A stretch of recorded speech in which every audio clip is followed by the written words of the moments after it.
Andrew graduated college in 2011 and jumped straight into a job at Bartlett Tree Experts.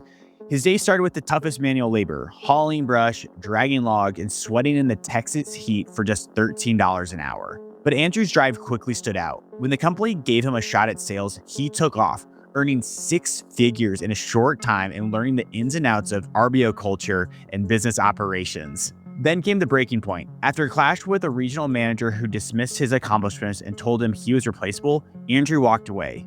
He took time to travel, reset, and rethink his future. That's when his friend Austin, already running a small tree cutting side hustle, invited him to help out a few days a week. Andrew didn't just help out, he doubled down. He believed in the business so much that he liquidated his 401k to buy in as a partner, which is just crazy to think about. Together, he and Austin transformed Tree Amigos from a side hustle with basic tools into a company pulling in over $100,000 a month. I'm Ryan Atkinson, and you're listening to the podcast where we uncover the secret of running successful businesses. I am super excited to welcome Andrew to the podcast today, talk a little bit more about Tree Amigos, going from failure to $180,000 a month. So Andrew, thank you so much for being here. You're very welcome. Thank you so much for having me. I'm excited to do this. Yeah, you've already been on the YouTube channel. You're a great YouTube guest, so excited to have you on the podcast now. But for people that are like, hey, I didn't check out the YouTube video, you should. But Andrew, let's kind of give them back and rewind the clock. Take us back to like 2011. You're starting out at Bartlett Tree Experts. You're making $13 an hour. Kind of talk to us what life was like in 2011. Yeah, so 2011 was the year I graduated from Stephen F. Austin State University, the college where I went to get a forestry degree with an emphasis in urban forestry. And I got recruited straight out of college to join the Bartlett Tree Experts. I graduated, had my ceremony on a Saturday, and that Monday was my first day at Bartlett. Little did I know what they were starting me as was basically the lowest position possible. All I did was drag brush and carry logs and feed a wood chipper and sweat and rake and just all the like grueling low end work. And I did that for a long time there. I was one of the only white people on the crew, the only person speaking just English. So, they weren't super eager to elevate me or teach me much. So I had to kind of figure that all out by myself. Well, talk to us about that shift then, because obviously a super important part of your story is going from that laborious job to sales, and you're making six figures quickly. So kind of talk to us about that shift and how that shift happened and any takeaways from that. Yeah, so I just kept at it. I became a certified arborist very quickly. Luckily, coming out of college, it was pretty easy to get that credential. And then, I just kept learning as much as I could, working as many Saturdays as I could, taking on as much responsibility as I could with the company, volunteering to go to other offices around the country and doing, extra work and storm work. I just made myself stand out that I was going to be a good asset to the company. And then, the day came, someone in the arborist position quit, and I was the next best candidate and took my shot. And, within that first year, I was making six figures. Oh man, so cool. So let's talk about that decision to leave. Like what happened, the regional manager comes up to you. What did he say? How did that push you away? Because that's obviously a super important part of Tree Amigos. And listeners, stay tuned for that because we're going to dig into that and how you can start a similar company. But yeah, talk to us about that decision to leave and kind of what led up to it. Yeah, it was a great job. I love working for Bartlett Tree Experts. It's a sales job too, which is like as motivated as you can be. You can make as much money as you can, as hard as you're willing to work. The sky's the limit. But, I had been there for about 8 years, and, I'd been doing pretty well. I wasn't given like the cream of the crop of territory or anything. I had a pretty middling territory, nothing too desirable, kind of on the outskirts of town. And I had been, making it work as best as I could.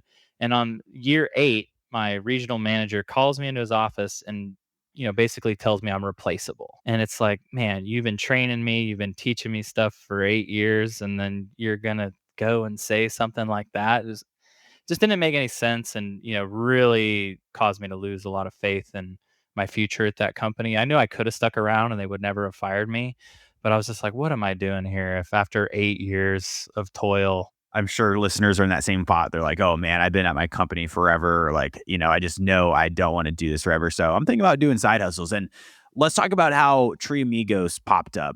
And Austin's obviously a humongous part of this equation. So first tell us like who Austin is. How did he approach you? And like, what was the initial idea with Tree Amigos? Sure, sure. Yeah. So Austin is one of my best friends from middle school. We were friends through middle school into early high school, where, we were kind of punks and getting in a lot of trouble. And he got in really big trouble and he kind of got shipped off to wilderness school. And so we kind of parted ways, but then in our early 20s, we came back together and I actually got him a job at Bartlett Tree Experts. And so he worked with me there. He had a college degree in computer video game design and he worked in that space a little bit and kind of hated it. And so then I got him a job, climbing trees and working chainsaws, and he kind of fell in love. So he started doing side work, because when you tell people you work with trees, they're going to say, "Oh, hey, I got a tree thing. Can you give me a good deal?" Blah, blah, blah. And his side hustle, he was busy every weekend. And in the 2 days he would work in the weekend, he would make more than he made in a week at Bartlett. So he eventually left Bartlett to start Tree Amigos with another friend of ours named Tom. And those two were just a dynamic duo. They were a powerhouse team. And so they really got the company off the ground and got it going. But so he started it. And then, when I finally quit, I took a lot of time to travel and relax. And then, finally got a little antsy and said, "Hey, can I come, work at Tree Amigos 3 days a week?" And I started right back at the bottom again. I was dragging brush and carrying logs, 9 years into my career. But it was with friends and it was, it actually was kind of nice. There's a lot less responsibility. Was there any mindset though with you there of being like, oh man, like I was just making six figures a year doing sales. I'm sure you're working in AC with like a comfy chair. You maybe got a blanket wrapped around you. I don't know. But I mean, you're doing manual labor. I mean, was there any part of you who's like, oh man, I can't believe I'm doing this? I know you're doing with friends. Was there any like part of that? I'd love to talk about that. Yeah, yeah, no, I mean, just being in sales, it's all communication, it's all emails, it's phone calls, it's, making sure the plan is right. You're always on, your work follows you. So, it was actually great to switch back into that, very physical, very hands-on, style of work. And I was doing that, and I was only doing it for 3 days a week. So it was a lot of fun, only having to work 3 days a week and making some extra cash. And I was doing some other things on the side to make more cash. I was, selling pot and, doing things like that to just, make extra cash, keep it going. But it was a dream, honestly. It was a lot of fun in those early days before I bought into the company. I was having fun and enjoying my time away from that like corporate stress of quotas and all of that. So it was honestly a huge weight off my shoulder. I used to have really bad TMJ, which is like it's a jaw issue where your jaw just gets really tight and locks up. And as soon as I quit Bartlett, that was gone and it's never been back. So something about that corporate pressure, that corporate lifestyle just inflicted a jaw disease on me. Most people spend months, sometimes years, just thinking about starting a business. But what if you could do it in just 10 days? That's exactly what the 10-day business launch plan is designed for. It's a step-by-step roadmap that takes you from idea to real operational business in just 10 days. Click the link in the description below and get ready with your business. I'm sure a lot of listeners are like, Andrew, like, I feel like you're talking to me right now because like I am going through it with corporate. Like I've been through it as well. So like listeners, I definitely get where you're at with that. But an important part that you mentioned there, you bought into the business. I mean, that's a pretty big risk for you to do. What did you exactly do? What was that stake in it? And then like, why did you decide to buy into a business? Because I think I want to ask this question because listeners, they might not view this as like a way to actually get into business, is like team up with a friend and buy into it. So I'm curious, like, what did you do? Yeah, so Austin approached me. I think he was getting pretty stressed out having to run the ship by himself. And, at that time, I was already a board certified master arborist, which is like a pretty, it's about as high of a level as you can get in the arborist world.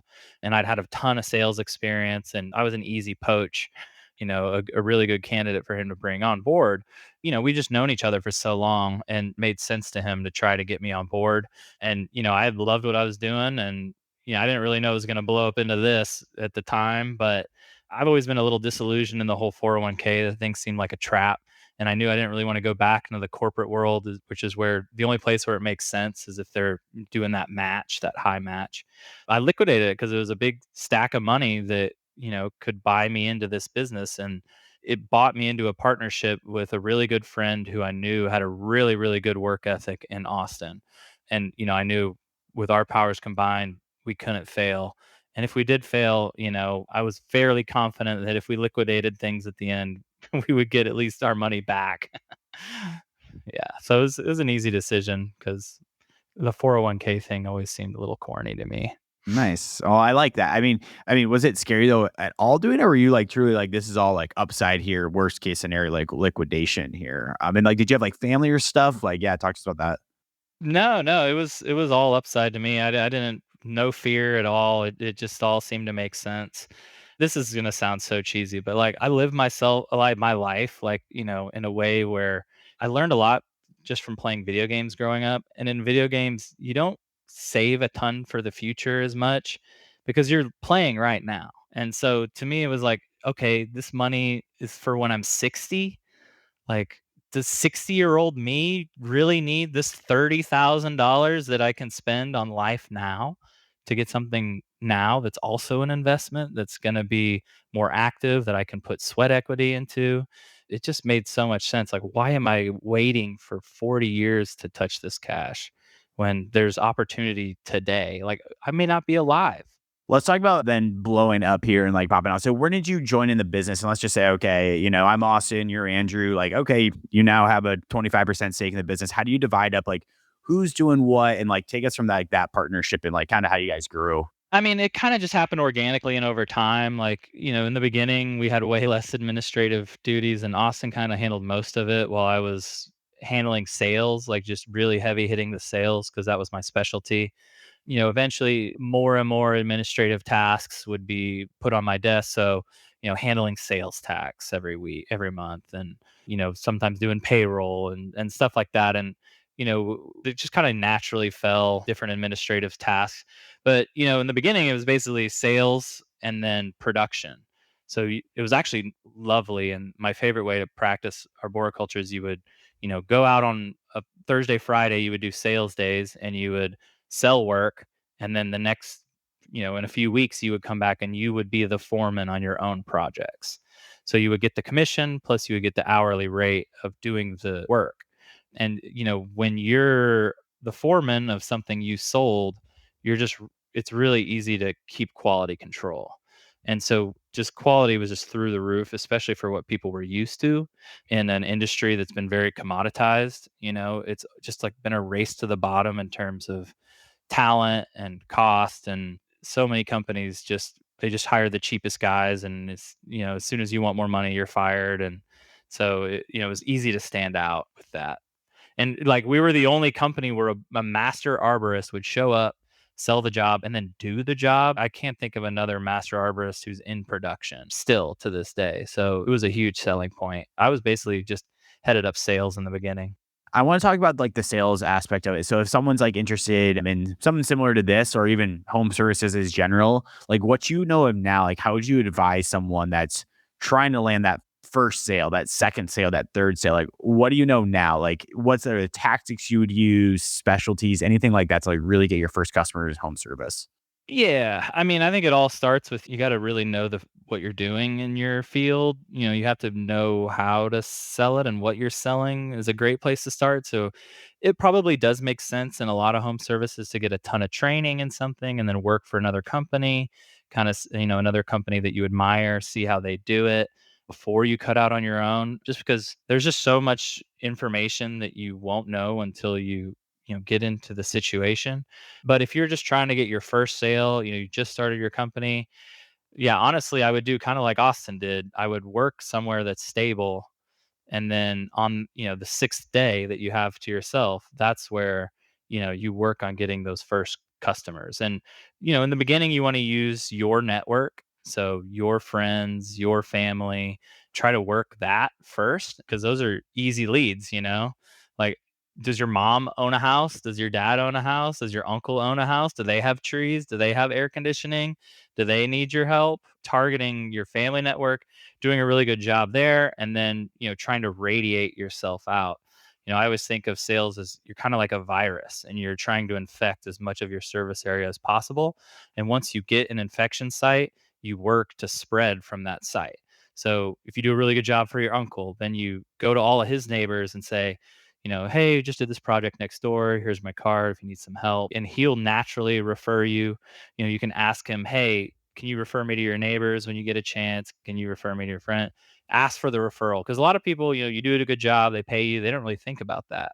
But if you just ask for the referral, it puts something in their mind, hey, I should look out for him to see if I can help him out and get him work.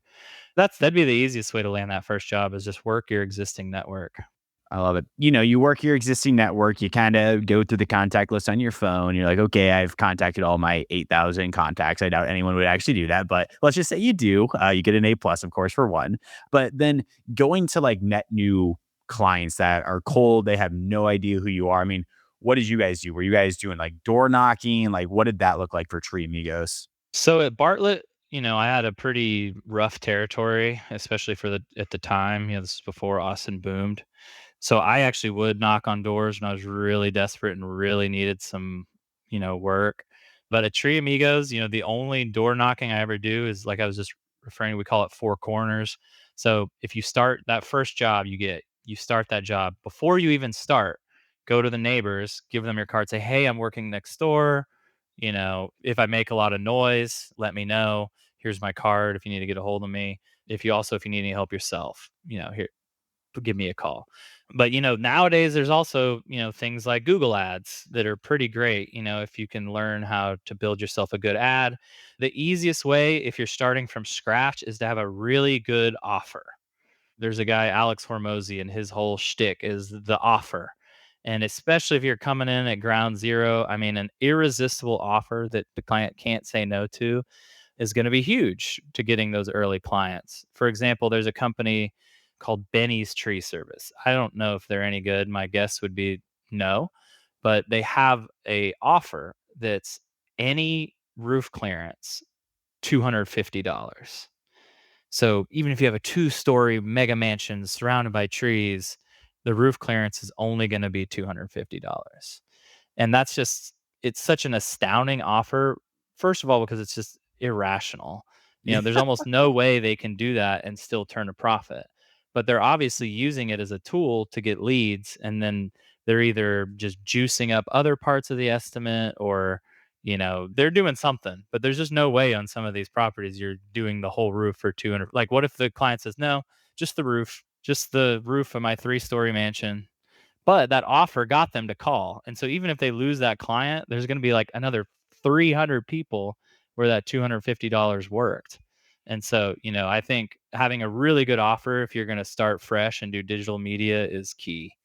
But we started, just word of mouth, and Nextdoor worked out really well for us.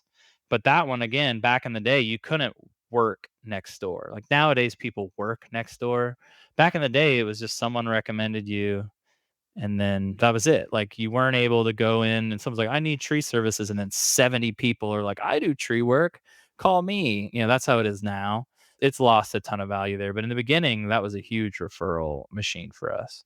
For you, like, what can you kind of give us any examples of like offers Tree Amigos has like put together that have worked? Yeah, I'd love to hear that. So most of the offers, in my opinion, that tree companies come up with are just like slimy, shady, sketchy stuff like that $250 route. That's an example. Our real offer is satisfaction guaranteed. It's like you will be happy with the product or the service, or we will come back and we will make you happy with it. And if you still aren't happy with it, we'll either give you a discount or we just won't charge you at all. And then we'll blacklist you so that you never get to call us again. But it's that same thing like with the roof. Okay, that one person, they may not be able to do their roof for 250, or for us, that one person we may not make happy, but the other 300 leads we got from that satisfaction guaranteed worked. And so that's really the only, I mean, besides just the value of our service, that's the big offer is satisfaction guaranteed. You will be satisfied with our service or we will come back and work with you until you are. How do you like then put that in like Google campaigns? I know you mentioned Google ads before. Is that something that you'll then take into like Google campaigns, or can you kind of like give us what goes into like a good, effective like Google campaign? Yeah, I mean, I'm not a marketing expert by any means. I personally like Google pay-per-click ads the most because with all the Facebook stuff, all the Instagram stuff, I feel like a lot of that just gets helicoptered out into the universe. And it's like you're hoping that whoever comes across it will need tree services when they see it. Whereas Google pay-per-click is like someone's like, I need tree services now, and then boom, your name shows up. And so that to me is like the most value for your money. And so, yeah, I mean, I think we're a little lucky and that our branding is really good. Like just the name Tree Amigos, I feel like is pretty catchy, and people when they're searching for a tree service and they don't know anything about them, even just that name works. But using those taglines in the ad, satisfaction guaranteed. The other thing is, you really want to geofence your ads so that they're only showing up in the neighborhoods that make the most sense to you. So for us, it's like a no-brainer. I know the city, I know where the trees are. I know where the people who own their homes and have money to pay for their trees to be trimmed and their trees are big are at. And so I can just isolate, those zip codes and send ads to them. And then, your return on investment per ad is going to be a lot higher if you can, really aim that. And then you also, for service, you want to only homeowners, you only want to send it to homeowners. You can kind of dial in who it goes to so that you're getting a better return on investment. But I'm not an expert in that regard on just like raw ads. We have a very ad free system. We only use ads when we are like selling for next week. We don't have any marketing budget basically. So, like this year, for example, we spent $1,400 on ads. That was our whole year's ad spend, and that was only in the slowest of seasons. So, in most years it's 0. I like it.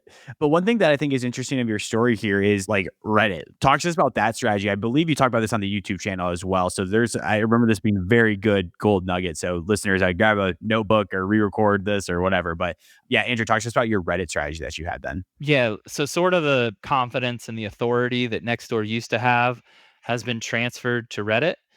People trust stuff from Reddit, and they use Reddit as a way to search for trustworthy information and recommendations, etc. That is the advertising wolves and parasites have kind of figured that out and they're really attacking it. So that game may change. But what I've really done is I've created a business account about 3 years ago and just really tried to provide expert advice, expert opinions, and throw my hat in the ring whenever people are talking about trees in Austin. We're really fortunate. Austin has a huge Reddit community, over 500,000 people. There's even a more specific subreddit called Austin Gardening that has around 30,000 plus people. And so by interacting and contributing to those communities, I've become a name that people will recommend. I swear even people who haven't even used our service will recommend us because I've been so active in those communities. So I've been going into Reddit and doing a lot with that. The big breakthrough though was about a year ago, exactly to August. A lot of Reddit forum searches are now ranked on the front page of Google. So for years I had been interacting with the community and posting on subreddit. And then all of a sudden, those posts are now showing up on the front page of Google, talking about tree services and tree work and stuff like that. So if you can manage to get to the front page of Google without having to spend a bunch of money, that's huge. Oh my Because gosh. my Yeah. competitors, I know, spend hundreds of thousands to get to that front page.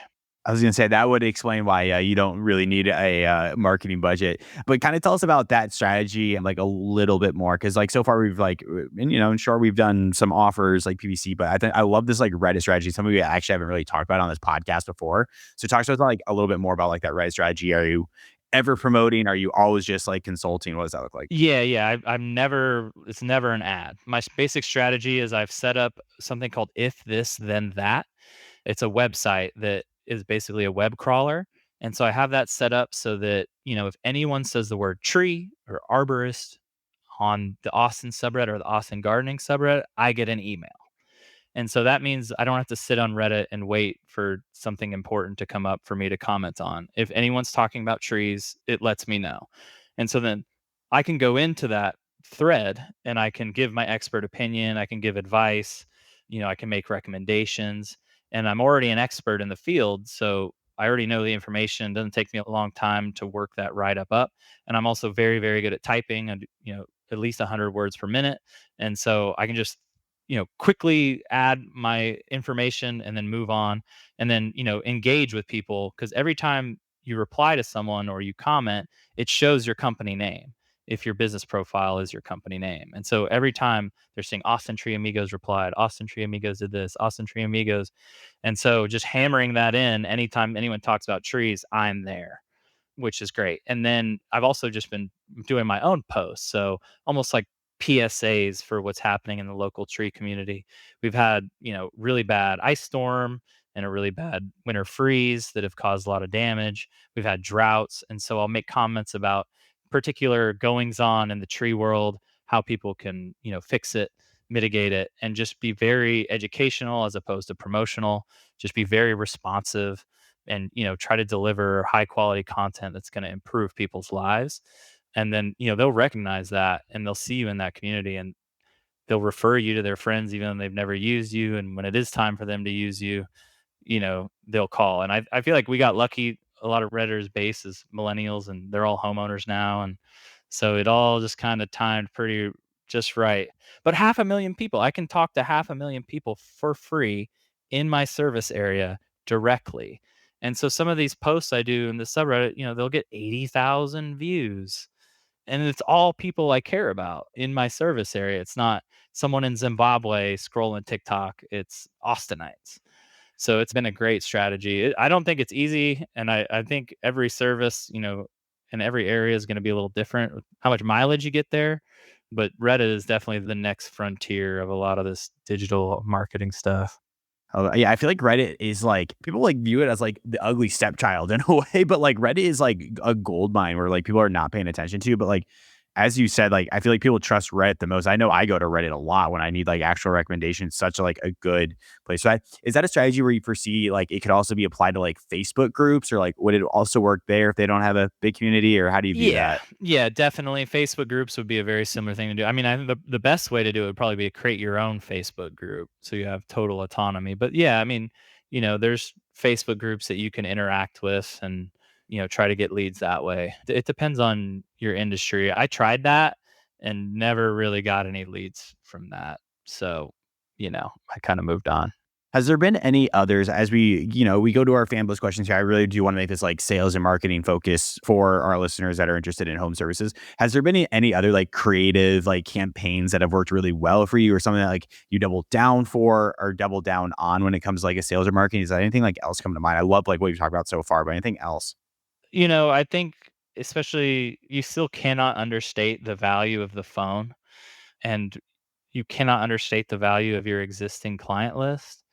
So, if we ever find ourselves slow or in a pinch or things are rough, I get my list of people we haven't worked for in a few years and just work that list and just getting on the horn and calling. It's grueling and it's outdated. And why would I do that when I can do one MailChimp email blast to all 600 of them at once? It's like, yeah, but if you're trying to get the best response, getting on the phone and having that personal touch and saying, like, hey, we're only booking out a week and we're normally 3 or 4 weeks. I was just curious if you need any help with your trees right now.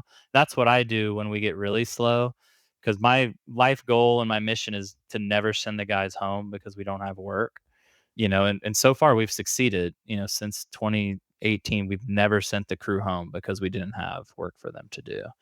And so, I mean, I'll sit there and I'll work the phone for hours just drumming up business if it's slow. It's grueling, but it works. And you'll be on the phone for a few hours and you'll get 5 or 6 leads on the books for your sales guys to go work. And sometimes that's what it takes to keep the ship afloat. But in terms of like campaigns, I'd say Reddit's the one we've really had the big success with. Everything else has just been providing a really, really good product and word of mouth. I have a really good value proposition for our service, and we answer the phone, which a lot of companies refuse to do these days, believe it or not. And so just being very communicative, very responsive, and providing good value, which is all just like the Reddit thing is just our first time we struck gold in marketing. Well, Andrew, let's dive into our fan blitz questions. We have talked a lot about like offers and what has worked for you, so I really appreciate that. And the Reddit one is like generally like new for our community, so thank you for that. These questions are submitted from our community listeners. If you want to join in on world class entrepreneurs, go to www.youtube.com/upflip, and we'll get all your questions answered there. But Andrew, ready for our last 5 questions here? Sure. What's your favorite tree to work with and why? Probably live oaks just because they have a very unique character. They're very tough and they're very wide, so they're very fun to climb and they're everywhere. So they make I us a like lot it. of money Would you rather spend a day climbing trees or closing deals? climbing trees. Whoa. hands That's shocking. down. Oh, it's the best job ever. Yeah. No, if I could run the business from the tree, I would. Climbing trees is great. There's nothing like it. It's good. What's the craziest or most dangerous job you've ever taken on? Ooh, craziest or most dangerous? 110-foot pecan tree we were pruning in East Austin, and while we were in the trees, a windstorm picked up, and so everything was swaying, and all the trees we were climbing were 110 feet, and for some reason, we didn't decide to call it and quit, and we just kept working, and it was just so stupid. In retrospect, I would never do that again. But we finished the job, we finished the day, but everything was just swaying in the wind while you're 100 feet up. That's horrifying. That is funny though. Two more for you. If you could only keep one piece of equipment forever, what would it be? Gosh, air spade. I like it. What's one lesson from, I'm going to botch this again, from arboriculture that actually applies to life outside of business? If you're not growing, you're dying. I like it. Well, Andrew, I feel like I grew a lot during this podcast. So thank you so much for joining us today and talking to us more about like go-to-market strategies, offers, campaigns, Reddit, all that. So if someone's like, oh my gosh, I need to learn more about Reddit, and you know what? I actually might contract Tree Amigos to do some work. Where can they learn more about you and connect with you? Yeah, austintreeamigos.com is our website. My Reddit handle is Austin Tree Amigos. All of my posts, all of my comments are in there. If you want to kind of see the work I've put in over the past 3 years building that business page, it's been a glorious success. So check it out. Everyone, that was an amazing episode with Andrew. He was a really great YouTube guest, so I was happy we could get him on the podcast. But 3 quick takeaways for you. When you guys are just starting out, use your network as much as you can. Go through that long list of contacts that you have on your phone and reach out to people to get your first job. Number 2, once you get that first job and your second job and your third job, ask for the referral. That is really where that engine starts to kick in and you guys can grow. And then number 3, building that good offer is crucial. We talked really in depth about what goes into a good offer. There's a lot of resources out there. Have a really good offer when you're going to market. So great episode with Andrew. If you guys are enjoying this podcast, please make sure to give us a 5-star rating wherever you get your podcasts. It helps us get more amazing entrepreneurs like Andrew on the show, and we'll see you next Monday. Andrew, thank you so much for your time today. Thank you. Have a good one.